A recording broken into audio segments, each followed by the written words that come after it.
जमीन आसमान की खुली पवे जबान कुंड कुंड चौक चौक शहर शहर गोट गोट कुंड कुंड चौक चौक शहर शहर गोट गोट दिए दिए उठी जवाब दिए दिए उठी जवाब दिए दिए उठी जवाब दिए दिए उठी जवाब गाए इनकलाब गाए इनकलाब गाए इनकलाब इनकलाब गाए इनकलाब गाए इनकलाब इनकलाब गाए इनकलाब गाए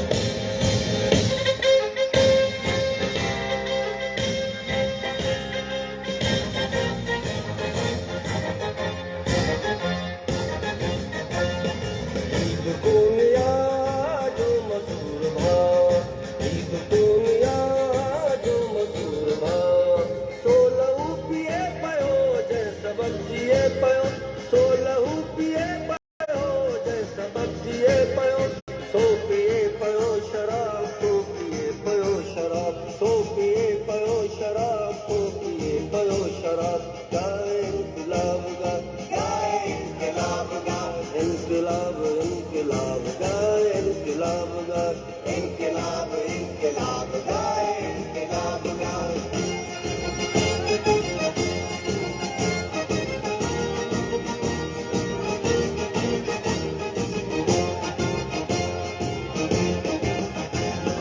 दूध समाज खे लोध साम्राज खे दूध समाज खे लोध साम्राज खे ठाहे को नवो निज़ाम जो चङो चवे अवाम ठाहे को नवो निज़ाम जो चङो चवे अवाम ही निज़ाम आ ख़राब ही निज़ाम आ ख़राब ही निज़ाम आ ख़राब ही निज़ाम आ ख़राब गाए इनकलाब गाए इनकलाब गाए इनकलाब इनकलाब गाए इनकलाब गाए इनकलाब इनकलाब गाए इनकलाब गाए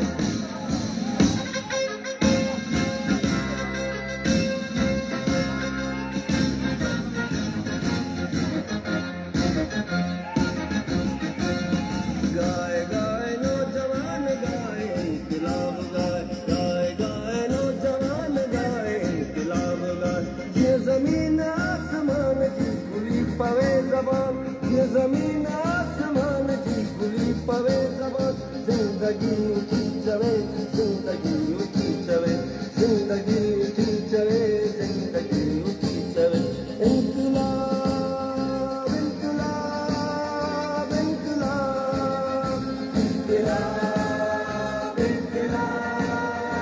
इनकलाब गाए इनकलाब गाए इनकलाब गाए इनकलाब इनकलाब गाए इनकलाब गाए इनकलाब इनकलाब गाए इनकलाब गाए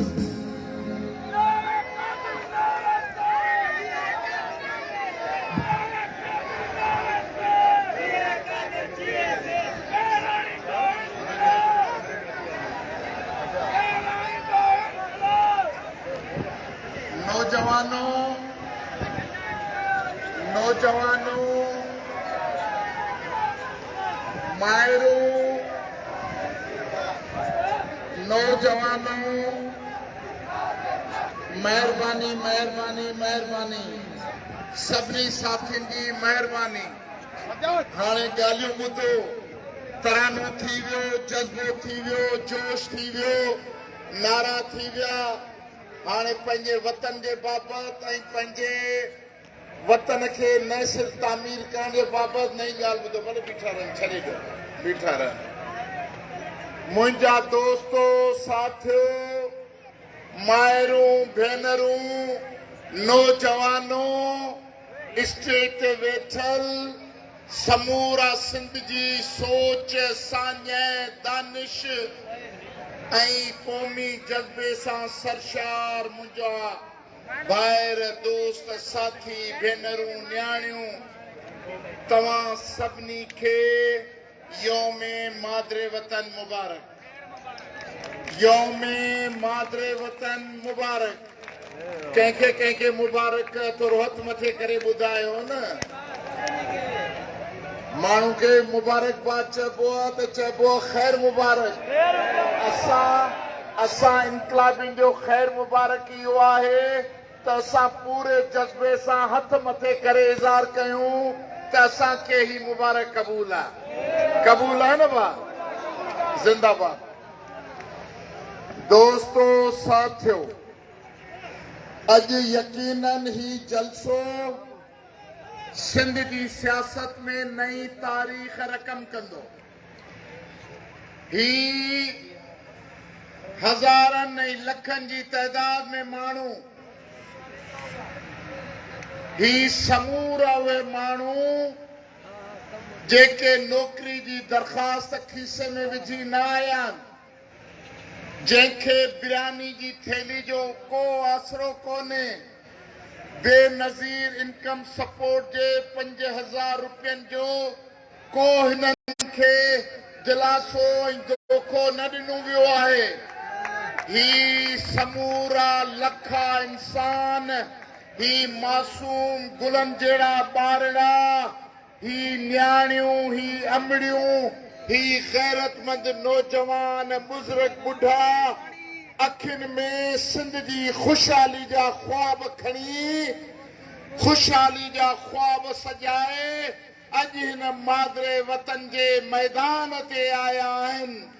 सॼी सिंध लाइ उमीद जो किरणो बणिजी आया आहिनि ऐं सिंध दुश्मन जे लाइ हिकिड़ी तेज़ धार बरछी बणिजी ऐलान करण आया आहिनि त ही मादरे वतन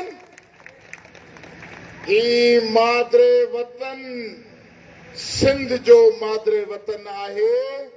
कंहिंजो मादरे वतन आहे? सिंधियुनि जो आहे या काबली कंधारियुनि जो मादरे वतन आहे? ही सिंधियुनि जो मादरे वतन आहे। जेकॾहिं ही सिंधियुनि जो मादरे वतन आहे, ही कंहिं पाकिस्तान जे हुक्मरान, कंहिं फौजी जनरल, कंहिं सुप्रीम कोर्ट जे जज, कंहिं आलमी साम्राजी ताक़त असांखे मादरे वतन इनाम में ॾिनो आहे, या ही मादरे वतन लखा सालनि खां वठी असांखे अल्लाह ताला जे तरफ़ां अता थियो आहे? कंहिं अता कयो आहे? कंहिं अता कयो आहे? ॻाल्हायो घटि त आवाज़ मुंहिंजे कननि ताईं नथो पुॼे।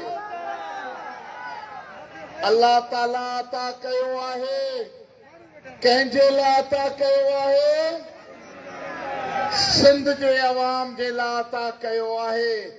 ख़ुदा तव्हांखे तव्हांजो वतन ॾिनो, तव्हांजी ॿोली ॾिनी, तव्हांखे ज़मीन ॾिनी। लखा सालनि जे मुसलसिल सफ़र सां असांजी क़ौम तश्कील थी, असांजी ॿोली वजूद में आई, असांजो कल्चर सकाफ़त वजूद में आई। असां जीअण सिखियो, असां दुश्मन सां लड़ण सिखियो। असां पंहिंजे वतन जो लखा हज़ार सालनि खां पंहिंजे नौजवाननि जो गरम लहू, पंहिंजे न्याणियुनि जा बुलंद हौसला ऐं पंहिंजे माइरुनि जा उन्हनि बहादुरनि लाइ ॻायल सहरा ऐं गीच, इहे निछावर कंदे पंहिंजे गरम लहू सां पंहिंजे वतन जी हिफ़ाज़त कई आहे। ईअं आहे या न आहे? आहे। पोइ अॼु आसिफ ज़रदारी कीअं तव्हांजे वतन ते धारियुनि जी यलगारूं करे हू सम्झे थो त ही मानी जो गिरह वांगुर ऐं सिंध खे टुकर टुकर करे खाई हड़प करे वेंदुमि पंहिंजे पुट बिलावल खे वज़ीर आज़म करण जे लाइ बिलावल खे वज़ीर आज़म ठाहिण लाइ ऐं सॼी सिंध उन्हनि धारियुनि खे ॾेई करे उनजी क़ीमत ॾेई करे ऐं पंहिंजे पुट खे वज़ीर आज़म कंदमि ऐं पोइ अॻिते हली ऐं इन सिंध जो बादशाह थी वेंदुमि। छा था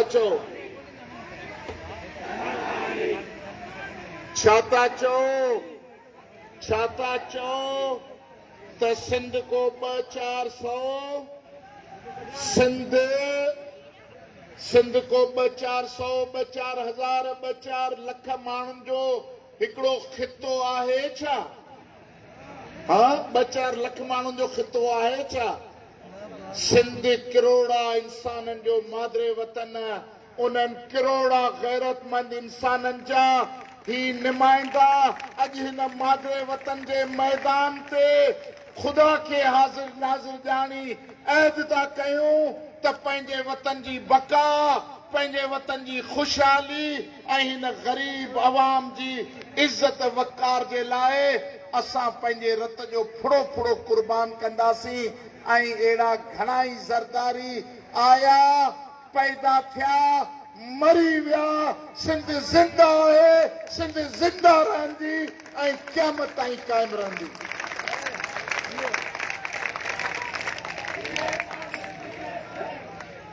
दोस्तो साथियो हाणे मां मुल्क जे हुक्मराननि सां उर्दू में मुखातिब थियण चाहियां थो। दोस्तनि ऐं दुश्मननि खे पैगाम ॾियण चाहियां थो। आज इस मादरे वतन के जलसे आम में मैं बताना चाहता हूं कि ये आज जो हुक्मरानों के ऐवानों से आवाजें आ रही हैं कि हम पाकिस्तान का मुस्तकबिल संवारना चाहते हैं, हम पाकिस्तान को नए सिर बनाना चाहते हैं। मैं उन सब हुक्मरानों को इक़्तिदार में बैठे हुए ऐवानों में बैठे हुए और उन सारे बासर लोगों को ये बताना चाहता हूं कि अगर आपको पाकिस्तान की तश्कील नौ करनी है, पाकिस्तान को जिंदा रखना, सलामत रखना और सही ढंग से चलाने के लिए ये जरूरी है कि पाकिस्तान की तश्कील नौ की जाए। मगर पाकिस्तान की तश्कील नौ के लिए ये इंतहाई जरूरी है कि आपको तारीख के तलख हक़ाइक़ को समझना, कबूल करना, माजी की कोताहियों को कबूल करते 22 करोड़ अवाम से माफी मांगकर आने वाले नस्लों से एक वादा करना होगा कि ये जो पाकिस्तान में आधा सच बोलकर या सरासर झूठ बोलकर जो पाकिस्तान में सियासी मुआशी निज़ाम, इंतज़ामी निज़ाम और पार्लियामानी निज़ाम जिस तरह आपने तरतीब दिया है उसका नतीजा सवाए तबाही के और कुछ नहीं, सवाए तबाही के और कुछ नहीं। चंद लाख लोग अरबपति बन चुके होंगे, लंदन अमेरिका में जायदादें बना चुकी होंगी, लेकिन आज अगर नींद से पाकिस्तान का चीफ ऑफ आर्मी स्टाफ जब सुबह रात को सोने जाता है तो उसे ये खतरा रहता है कि कल अगर मैं नींद से उठूंगा तो ये पाकिस्तान होगा या नहीं होगा। वजीर आजम को ये खतरा रहता है कि कल पता नहीं हमें कहीं दूसरे सूबे में जाने के लिए कहीं वीजे की तो जरूरत नहीं पड़ेगी। और इस सूरत हाल को पैदा करने में मैं वाजे बताना चाहता हूं कि न सिंध के लोगों का हाथ है, न इस गरीब आवाम का हाथ है, न बलूचिस्तान के लोगों का हाथ है, न पश्तूनख्वा के पख्तूनों का हाथ है, नई पंजाब के जो निचले तबके के मेहनतकश गरीब आवाम मुतवस्सित तबके के दानश्वर साफियों का हाथ है। इस सारी सूरत-हाल को 75 साल में आपकी हिर्स, लालच और इक़्तिदारी हवस ने और पैसे की भूख ने इस मुल्क को आज इस तबाही पे खड़ा कर दिया है। मैं पूछना चाहता हूं कि गफ्फार खान, अब्दुल समद गफ्फार खान, बाचा खान, अब्दुल समद खान अचकजई, नवाब नौरोज खान, सरदार नवाब खैरबख्श मरी, अताउल्ला मेंगल, गौस बख्श बिजंजो, जीएम सैयद, हैदर बख्श जतोई, गाजी फैज मेमन जैसे, रसूल बख्श पलीजो जैसे, जाम साकी जैसे कितने रहनुमा पैदा हुए। उनका क्या कसूर था कि आपने उनको पाबंद सलासल किया, आपने उनसे जवानियां छीनी, उनको पक्के किले जैसे अजद घरों में भेजा, लाल किला जो आपका मशहूर लाल किला लाहौर का, कोट लखपत जेल भेजा, घरों में नजरबंद किया। उनका कसूर क्या था? वो आपको एक सीधा रास्ता बताना चाह रहे थे कि जिस तरह आप मुल्क चला रहे हैं इस तरह मुल्क नहीं चलते, इस तरह कौमें तरक्की नहीं करती, इस तरह जमहूरियत मजबूत नहीं होगी, इस तरह आइन की बालादस्ती नहीं होगी, इस तरह पार्लियामेंट अपना आईनी किरदार नहीं अदा कर सकेगी। उनके इस कहने पर आपने कितनी अज़ियतें दी, कितने लोगों को जेलों में डाला, कितने लोगों को आपने गोलियां मारकर हमारे घरों में लाश भेजे। आज मैं वाज़े तौर पे कहना चाहता हूं, अब किताबों में आ चुका, आप शेख मुजीब रहमान को गद्दार गद्दार कहते रहे, पाकिस्तान दुश्मन कहते रहे। आपने अगरतला साजिश केस शेख मुजीब पर दाखिल किया, गिरफ्तार किया, अदालतों में साबित नहीं हुआ। आप ये क्यों भूल जाते हैं कि किसी आलमी आका की मर्जी पर जनरल अयूब खान ने ये मुहिम शुरू की थी कि बंगालियों से जान छुड़ाओ, बंगालियों से जान छुड़ाओ, और आप खुद बंगालियों को गले से पकड़कर पाकिस्तान से बाहर फेंकना चाहते थे, मुल्क को कमजोर करना चाहते थे। मजबूरन बंगालियों ने अलहदगी का रास्ता लिया। लेकिन मुझे बताइए कि आपने अयूब खान के लिए क्या सजा मुकर्रर की, आपने यहिया खान के लिए क्या सजा मुकर्रर की, आपने न्याजी के लिए क्या सजा मुकर्रर की, जनरल न्याजी के लिए। आप हकायक मिटाते रहें, आप आधा सच और झूठ बोलते रहें और कौम को तारीख में गुमराह करते रहें, जिसके वजह पे आज यहाँ पहुंचे हुए हैं। अगर बलोचों की बंदूकों से पाकिस्तान टूट चुका होता, पाकिस्तान टूट सकता था, तो आज बलोचिस्तान के बहुत से अजला में स्कूलों में पाकिस्तान का झंडा नहीं लहराता, आज वहां पाकिस्तान का तराना नहीं गाया जाता, कोई पाकिस्तानी बनी बशरवान नहीं जा सकता।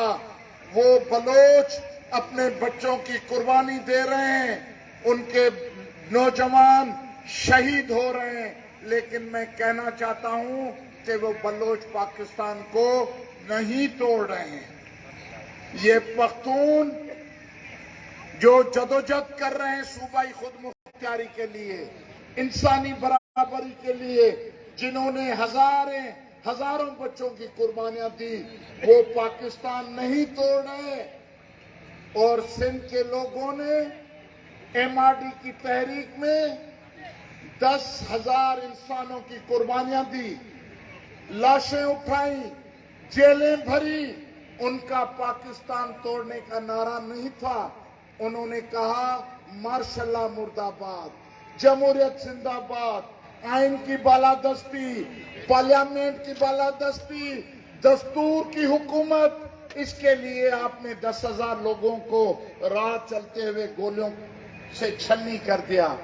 आज हमारे बच्चे टॉर्चर सेलों में पड़े हैं, मसकशुदा चेहरे वाले लाश बहुत सारे हमारे घरों में आ चुके हैं। लेकिन मैं दावा से कहना चाहता हूं, वो पाकिस्तान को नहीं तोड़ रहे। पाकिस्तान को तोड़ने वाले आपके आंखों के सामने घूम रहे हैं। जो पिछले 8 सालों में पाकिस्तान का हशर किया, आप जनरल फैज हमीद को क्यों भूलते हैं? वो कौन सी बैनुल-अक़वामी एजेंडा पे काम कर रहा था कि पाकिस्तान को घुटनों पे टिका दिया?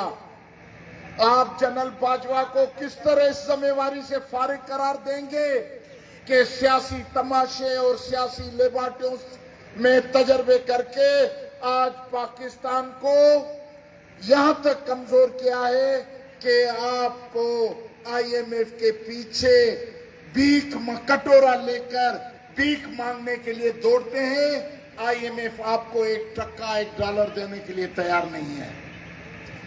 इमरान खान को क्यों भूला गया है कि इमरान खान ने अपने दौरे इक़्तिदार में पहुंचने के लिए गैर जमहूरी गैर आईनी रास्ता इस्तेमाल करके साजबाज करके वो जब वजीर आजम की कुर्सी पर बैठा तो उसने पहले दिन से लेकर आज तक पाकिस्तान को कमजोर करने की एजेंडा पे काम किया।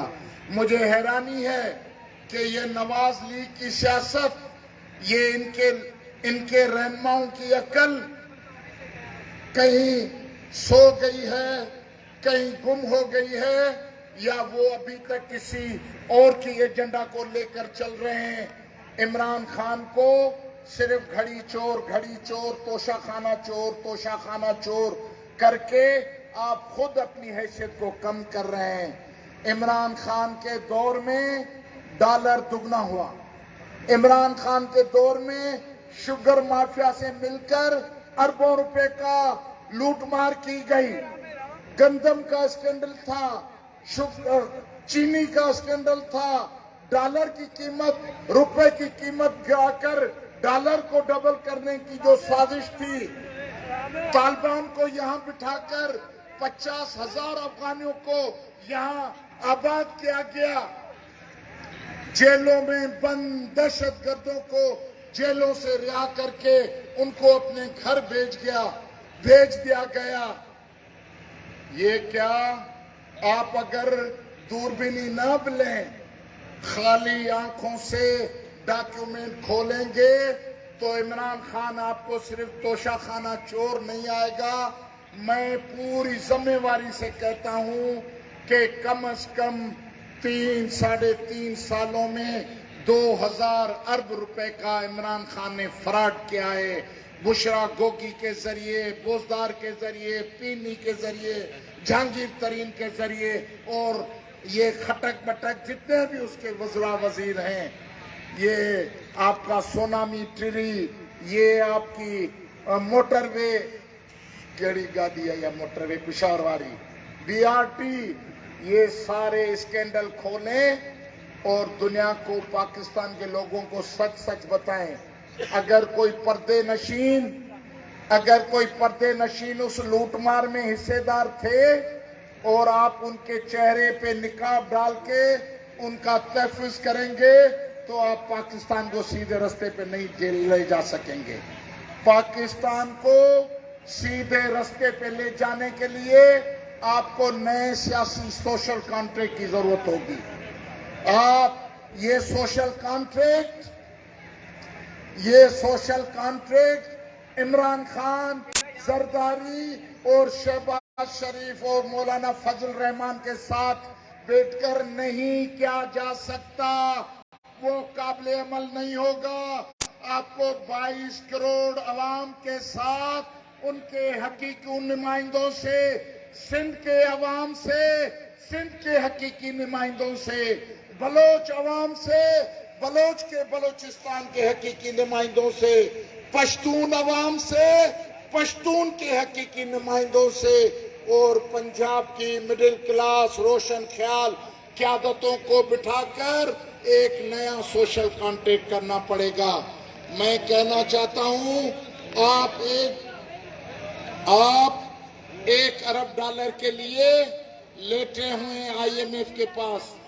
IMF रोज नखरे करती है। मैं कहता हूं, पहले जरदारी, बिलावल भुट्टो, शहबाज शरीफ और ये जितने लीडरान हैं, अपने हाथों से मरियम नवाज शरीफ ये 2-2 करोड़ की वाचें ये निकाल के घर रख कर आए हैं, पेटियों में बंद करके आए।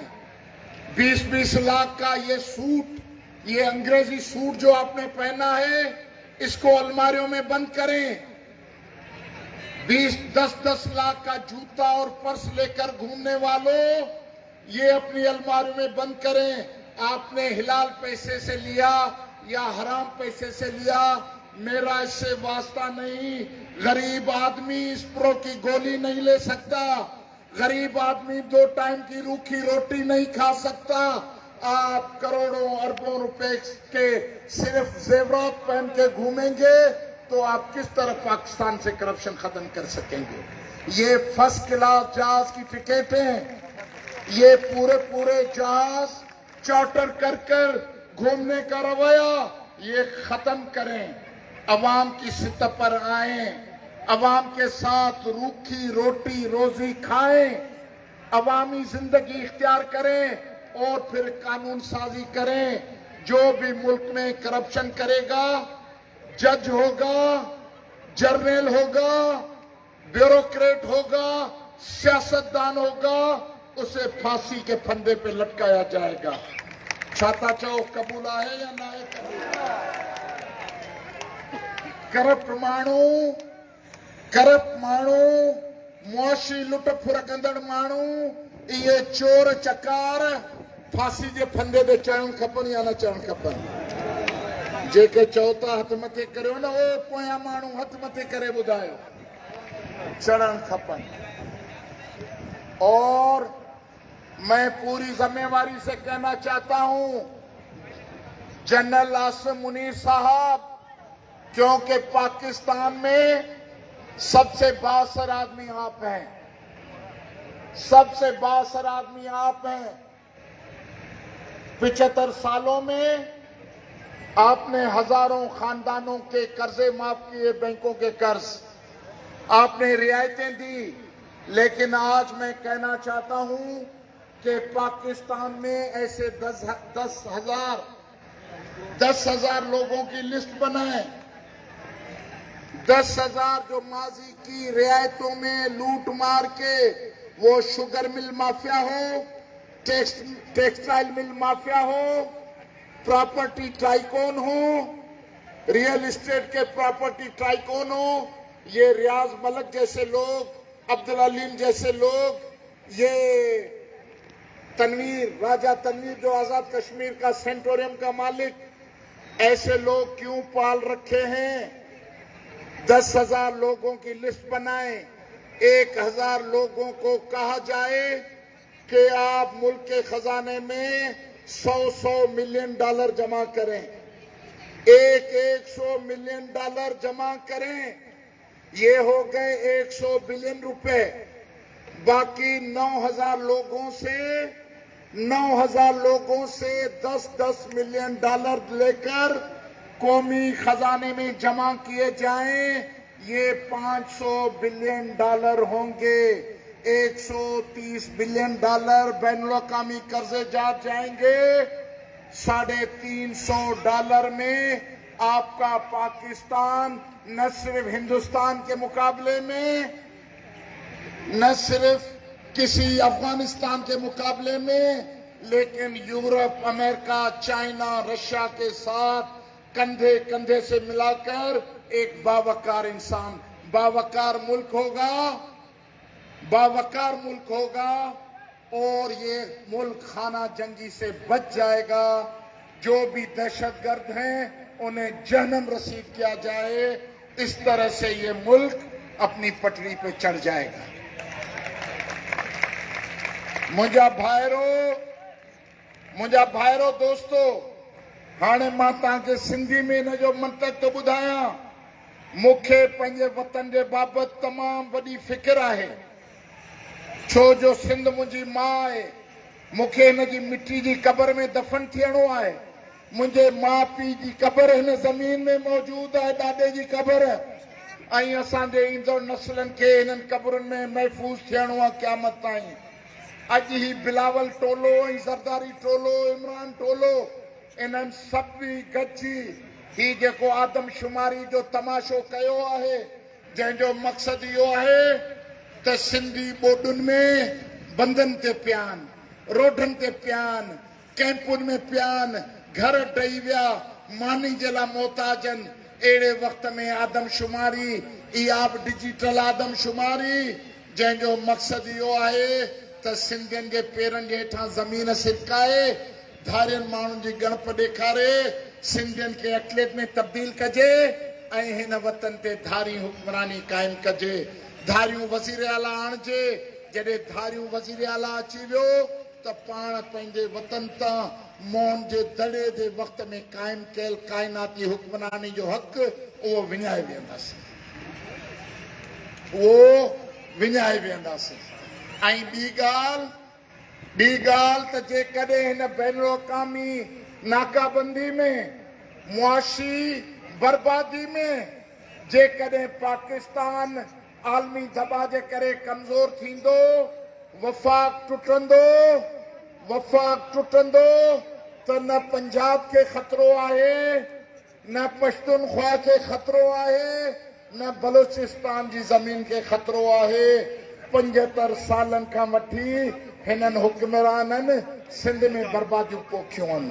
काबली, कंधारी, अफ़गान हिते, पंजाबी कब्ज़े खोर हिते, जेके पुराणा पंजाब जा आबादगार आहियो, सिंधी ॻाल्हायो था, सिंधियुनि सां रची बसी विया आहियो, मां उन्हनि सां मुखातिब न आहियां। जेके कराची ऐं ॿियनि शहरनि में वेही पंजाबी कब्ज़ेगिरी जूं ॻाल्हियूं कनि था, मां उन्हनि सां मुखातिब आहियां। पंजाबी कब्ज़ेगीर ऐं उन खां पोइ एमक्यूएफ जहिड़ी नस्ल परस्त जमायत ऐं पोइ उत्तर ओलह जूं हिंदुस्तान जी सूरत हाल, अफ़गानिस्तान जी सूरत हाल, जेकॾहिं हिनखे पाण ॻणप में आणींदासीं त असांजो मादरे वतन सिंध बदतरीन खाना जंगी जे हवाले थी वेंदो। बदतरीन खाना जंगी थींदी, कब्ज़ेगीरी थींदी। ही जेके वायड़ा आलमी अकाउंट जा एजेंट डॉलरनि ते पलटजण वारा, ही बिलावल भुट्टा, इहे सभु उते आलमी टेबल ते तय करे आया आहिनि त बाबा असांजो सिंध सां कुझु अचे न वञे, असांखे 5-6 ज़िलनि जो सिंधू देश ठाहे ॾियो, 5-6 ज़िलनि जो सिंधू देश ठाहे ॾियो। असां ज़रदारी साहिबु हुनजो बादशाह हूंदो, बिलावल भुट्टो हुनजो प्रिंस हूंदो, ही हुनजा ख़िदमतगार हूंदा। बसि इहो काफ़ी आहे। बाक़ी सिंध ॼाणे, सिंध जो मुक़दर ॼाणे, छो जो घोटकी तेल ऐं गैस सां मालामाल ज़िलो, गुड्डू बैराज, सखर बैराज, खैरपुर, इहे सभु ज़रई ज़मीनूं पंजाब खे तोहफ़े में ॾिनियूं पियूं वञनि। ऐं तव्हांजो खानगढ़, जेकाबाद, माज़ी जो शहदाद कोट ताईं इहो बलोचिस्तान खे ॾिनो पियो वञे। ऐं कराची खां वठी, कराची में पठाणनि खे मुहाजिर नस्ल परस्त जो जूनियर पार्टनर करे कराची, हैदराबाद, बदीन, टंडो मोहम्मद खान, इहा सॼी पट्टी थरपारकर उमरकोट ताईं इहा हिंदुस्तान जे कन्फेडरेशन में ॾिनी पई वञे ऐं मुहाजिर देश ठाहियो वेंदो। बाक़ी पाण सिंधियुनि जे लाइ नवाबशाह, अधु सांगड़, अधु खैरपुर, नौशहरो, फेरोज़, दादू ज़िलो बचायो वियो आहे। आऊं पंहिंजी ॻाल्हि जी मज़बूती लाइ तव्हांखे ॿुधाइण चाहियां थो त इमरान खान पंहिंजे प्रेस कॉन्फ्रेंस में चयो तो अगर मुझे इक़्तिदार नहीं दिया गया तो पाकिस्तान 3 टुकड़े हो जाएगा। अरे अंधा, पाकिस्तान तो 4 क़ौमुनि जो मुल्क है, सिंधी, बलोच, पश्तून ऐं पंजाबी। पोइ जेकॾहिं थियण त 4 टुकड़ा खपनि, पर छो जो हुनजे दिमाग़ में उहा बैनुल अक़वामी एजेंडा हुई त सिंध हिसा पतियूं थी विराइजी वेंदी ऐं पाकिस्तान 3 टुकड़ा थी वेंदो। अॼु हिन मादरे वतन जे हिन मैदान ते तव्हां लखा इंसाननि खे, गैरतमंद पुटनि खे आऊं शाहिद ठाहे तव्हां खां वचन वठणु घुरां थो त छा सुभाणे अहिड़ी सूरताल पैदा थींदी त तव्हां पंहिंजे मादरे वतन जे इंच इंच जी हिफ़ाज़त जे लाइ मैदान जंग में हलंदो या न हलंदो? उथी बि ॻाल्हायो, उथी बि ॻाल्हायो। दुश्मन जे ख़िलाफ़ ललकार पैदा थिए त पोइ घर में वेहबो थोरी आहे, घर में वेहबो। हाँ, और मैं बकरी रिढ जो सोचबो, बन्नी जे 2 ॿारनि जो सोचबो। पंहिंजे वतन जी हिफ़ाज़त जे लाइ जंग जे मैदान में हलबो, वतन जी हिफ़ाज़त था हलबो। छा था चओ? तैयार आहियो? तैयार आहियो? ऐं याद रखो त डॉक्टर कादिर मक्सी घर में वेही ऐलान करे ग़रीबनि जा ॿार न माराईंदो आहे। डॉक्टर कादिर मक्सी तव्हांजे अॻी सिफ़नि में तव्हां सां गॾु तव्हांजो साथी सिपाही बणिजी हिन दुश्मन जे ख़िलाफ़ जंग जारी।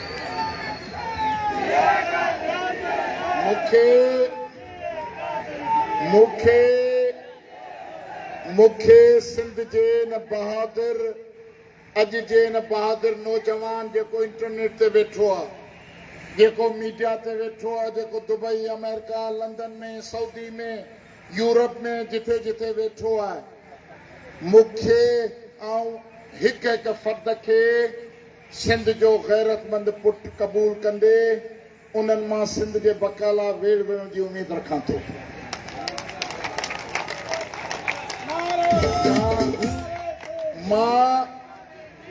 मां तव्हांखे मुंहिंजो वेसा छो आहे?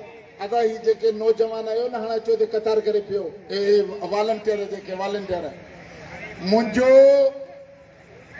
इन ॻाल्हि में वेसा छो आहे? मां हिकिड़ो तारीख़ी वाक़ियो वर्जाइण चाहियां थो। 1987 में हिकिड़ो गुमनाम सियासी कारकुन होसि। 1987 में शागिर्द अॻवान होसि, गुमनाम कारकुन होसि। पर जॾहिं सिंध ते दहशतगर्दनि जी हला थी, असांजे नियाणियुनि जूं इज़तूं ख़तरे में रहियूं, असांजे वतन जे नंगनि ऐं दंगनि खे ख़तरो हो। उन वक़्तु मूं ख़ामोशी सां सिंध जे झर जंग में सफ़र कयो, सिंध जे बेलनि में वियसि, सिंध जे शहरनि में वियसि, सिंध जे झंगनि में वियसि। मूं सिंध खे सॾियो त जेके बि धरती जा हिलाली पुट आहियो, अॼु धरती ते धारियूं जी का आहे, हिलाली पुट आहियो, धरती खे मां सम्झो था, अचो त पाण वतन जी हिफ़ाज़त कयूं। अचो त सॼी सिंध मां हज़ारे नौजवान लबेक चई आया। पर तव्हांखे हैरत थींदी त 18 सालनि जूं मासूम गुलनि जहिड़ियूं नियाणियूं ऐं 60 सालनि जूं असांजूं माइरूं उहे बि ईअं बुकूं ॿधी ॿोकियूं ॿधी डॉक्टर कादिर मक्सी जे सॾ ते ॿाहिरि निकितियूं। इन करे अॼु हैदराबाद कराची में सिंधी टोपी जर्जर जरके थी, जर्जर जरके थी।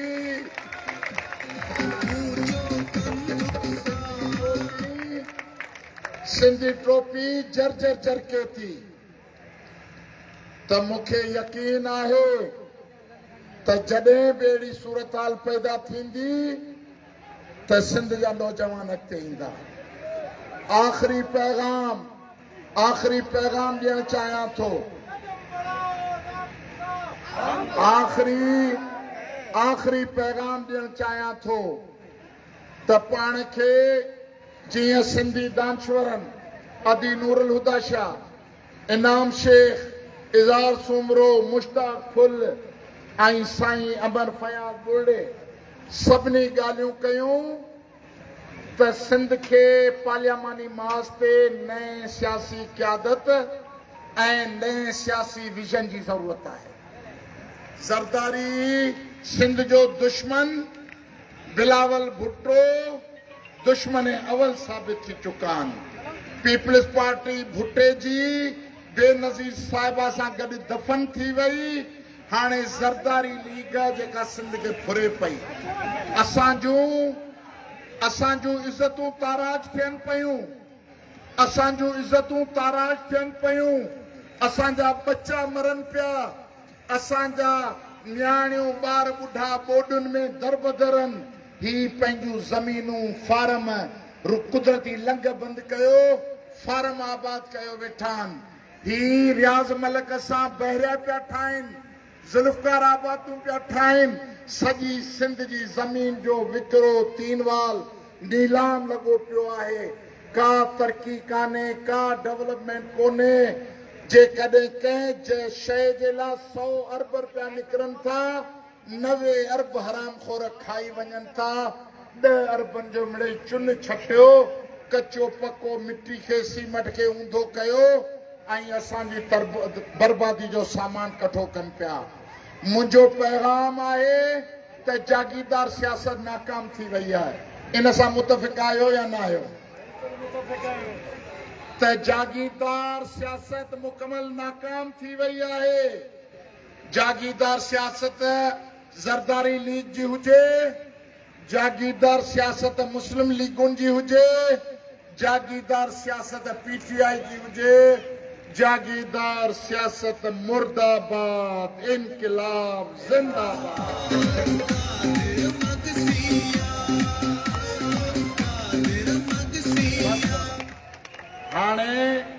हाणे जे जागीरदार सियासत मुर्दाबाद त ख़ाल त कोन रहंदो, खिला त कोन रहंदो।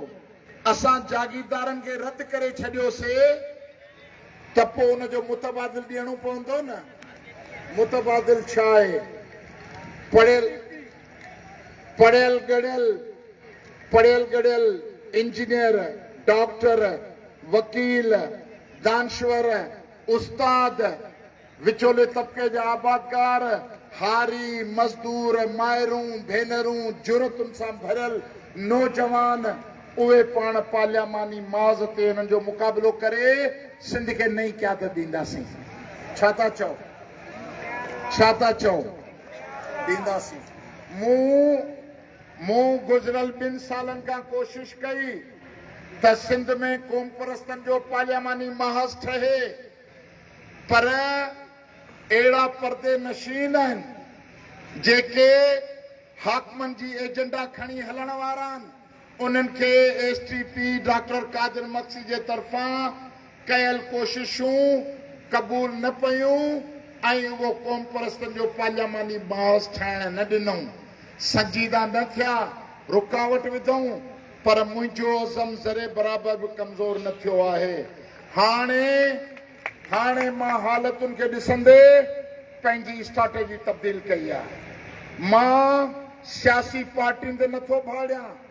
जेके सियासी जमायतूं सिंध सां मोहबत जो इज़हार करे संजीदगी जो मुज़ाहिरो कनि थियूं, उन्हनि खे दावत ॾींदासीं, उन्हनि खे गॾु खणंदासीं।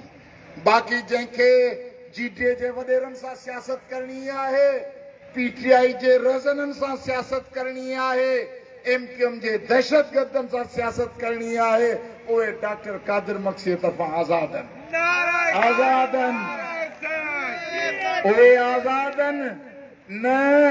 न गिला ॾींदासीं, न गिला ॾींदासीं, न मयार ॾींदासीं, न गिला ॾींदासीं, न मयार ॾींदासीं। असां पंहिंजो रस्तो पाण ठाहींदासीं इंशाअल्लाह। उहो रस्तो ही आहे त अॼु तव्हां कुझु झलक ॾिठी आहे। सिंध जा दानश्वर, असांजी जदोजहद जा पुराणा साथी, जीए सिंध तहरीक जा पुराणा साथी, जेके हाणे नौकरियूं करे रिटायर थिया, जीए सिंध तहरीक जा पुराणा साथी, जेके विचोले तबके जा ज़मींदार कारोबार कंदड़ आहिनि, उहे जेके जाम साकी जा पुराणा साथी, लेफ्ट जी सियासत कंदड़, दुनिया के मज़दूरो एक हो जाओ जा नारा हणंदड़, पोरियतनि जे राज जा ख्वाब ॾिसंदड़, उन्हनि समूरनि माण्हुनि खे गॾु कंदासीं। जीए सिंध जे समूरनि माण्हुनि खे गॾु कंदासीं। रसूल बख्श पली जे मोहबत कंदड़ सभिनी माण्हुनि सां गॾु कंदासीं। इन हद ताईं जेकॾहिं शहीद भुट्टे सां हक़ीक़ी मोहबत कंदड़, ज़िया जी आमरियत सां लड़ाई छेड़ो छेड़ींदड़, पुठी ते कोड़ा खाईंदड़, या उहे शहीदनि एमआरडी जे शहीदनि जा पीअर ऐं भाइर, उन्हनि खे गॾु कंदासीं। ऐं उन्हनि खे गॾु करे पोइ सिंध जी सियासी दानिश खे गॾु कंदासीं। जंहिं दानिश में इनाम शेख गॾु हूंदो, जंहिं दानिश में इज़हार सुमरो गॾु हूंदो, जंहिं दानिश में अदी नूर हुदा शाह गॾु हूंदी, जंहिं दानिश में शुआब उस्तो गॾु हूंदो, जंहिं दानिश में अली हसन भुट्टो गॾु हूंदो, एजाज तुर्क गॾु हूंदो, डॉक्टर अयूब शेख गॾु हूंदो, ईअं सॼी सिंध जा दानश्वर जिन अञा सरदार शाह जे पैसनि ऐं मेलनि जे पोयां पंहिंजो ईमान न खपायो आहे, जिन ज़रदारी ऐं बिलावल भुट्टे जे कमीशन जे चक्कर में, प्रोमेशन ऐं नौकरी जे एक्सटेंशन में पंहिंजो दीन न विकियो आहे, जिन जा अटल इरादा हौसला बुलंद आहिनि, उन्हनि सभिनी खे गॾे सिंध में नओं पार्लियामानी फोरम ठाहिण वञूं पिया। नओं पार्लियामानी फोरम ठाहींदासीं, नओं निशान वठंदासीं, उन निशान सां हिननि लुटेरनि फोरुनि जागीरदारनि खे चैलेंज कंदासीं। छा इहा ॻाल्हि क़बूल आहे या न आहे क़बूल? कंहिंखे क़बूल आहे, कंहिंखे ओ रोड ते बाईपास वारे रोड ते बीठा आहियो, सभिनी खे क़बूल आहे। क़बूल आहे, जे इहा क़बूल थी, इन ते अमल थियो, इन ते संजीदा थींदो, त पोइ सॼी सिंध इनकलाब जिंदाबाद जे नारनि सां गूंजी उथंदी। इनकलाब, इनकलाब, जागीरदारी, इनकलाब। ऐं इंशाअल्लाह पाण खे नओं रस्तो खोटणो आहे, नई राह ठाहिणी आहे। सिंध खे रिश्वत खां, चोरी खां, चकारी खां, इहे गुंडा, इहे वाइस चांसलर जेके यूनिवर्सिटी में वेठा अथव न, पहिरें नंबर जा बदइखलाक, चोर, करप्ट, असांजे मासूम ॿारनि जो मुस्तक़बिल तबाह करे छॾियो अथनि। को उस्ताद 2.5-2.5 लख पघार खणे थो, ॿारनि खे पढ़ाइण लाइ तयारु न आहिनि, हॉस्टल में सहूलियत ॾियण लाइ तयारु न आहिनि। असांजा डिग्री याफ़्ता नौजवान, उहे या त लंडन, अमेरिका, दुबई भॼी वञनि, जे मौक़ो नथो मिले त दरख़्वास्तूं लिखी लिखी चरिया थी विया आहिनि, या चर्स जे सूटनि में मस्त, या नीम पागल थी घुमनि था, उन जी ज़िंदगी खे उन्हनि जामिद करे छॾियो आहे।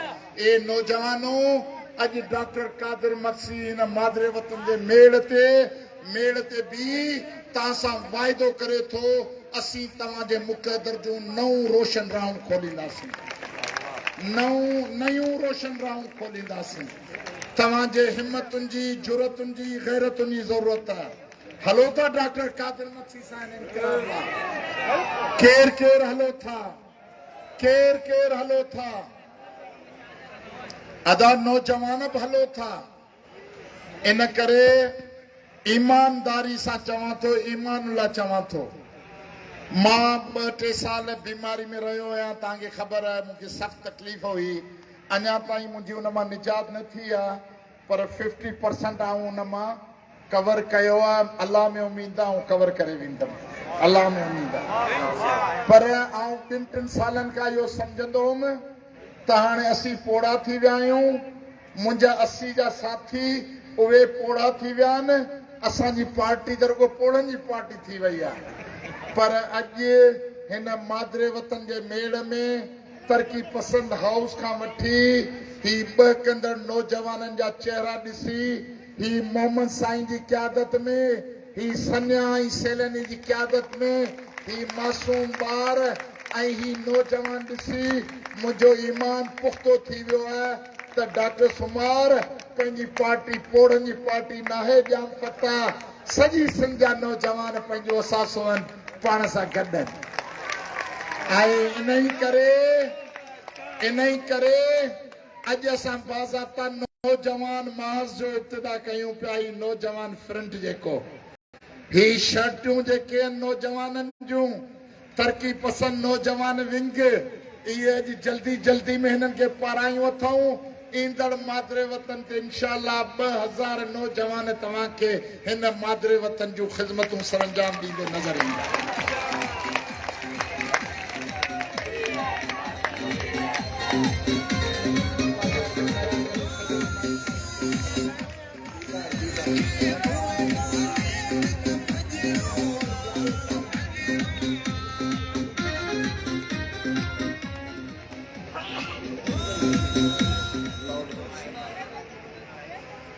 दोस्तों साथियों बोर्ड सतल बोर्ड जा सटियल बुखुनि जा मारियल बेरोज़गारी ज़िलतुनि जा ऐं आऊं हिते हिकिड़ी अहम ॻाल्हि चवां थो अॻे इहो जेके कश्मीर कंदकोट घोटकी सखर जा नौजवान आयो शिकारपुर जा इहो महिरबानी करे मुंहिंजो पैगाम रिकॉर्ड करे वायरल कयो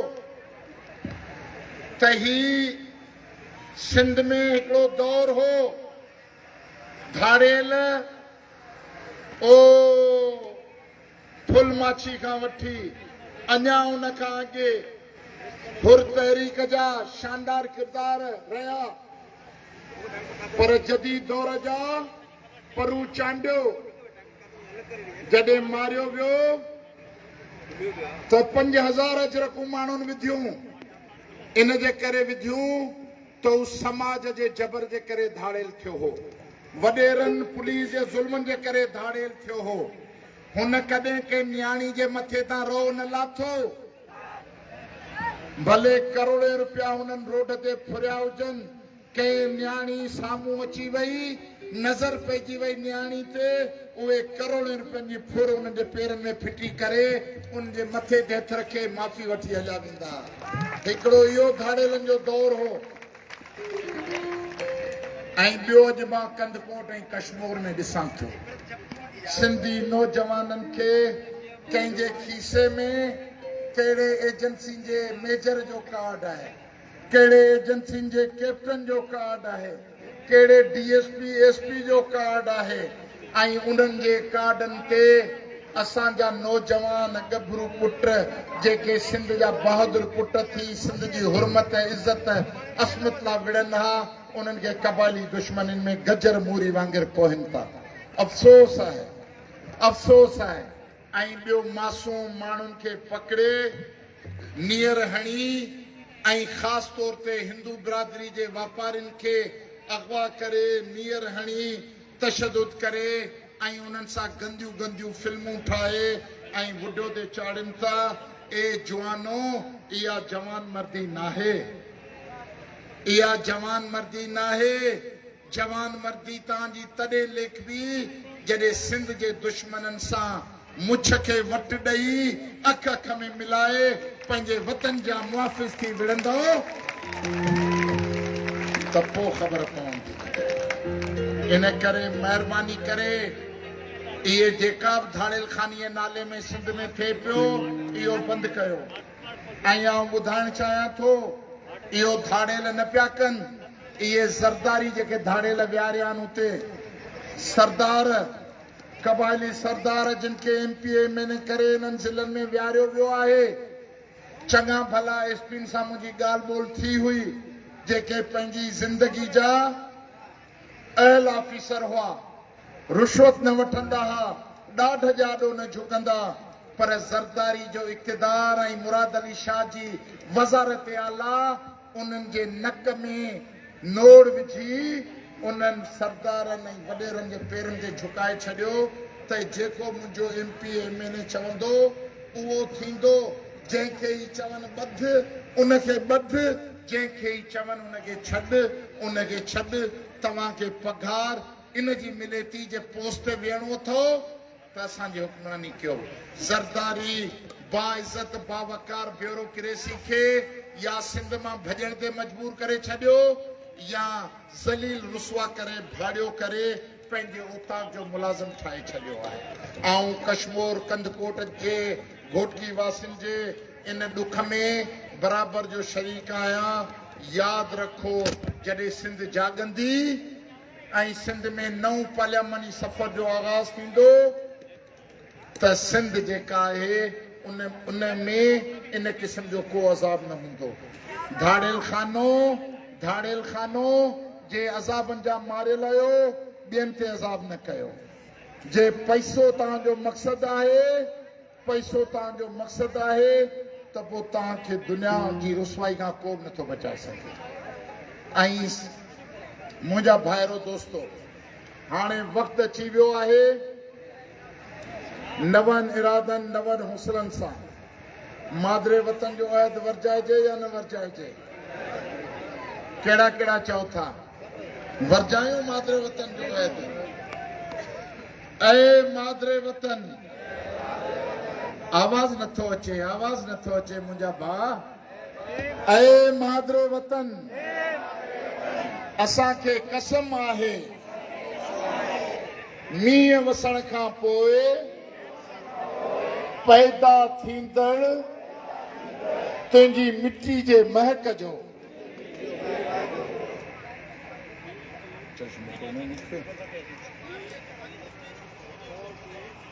जंहिंजे ख़मीर मां असीं जुड़िया आहियूं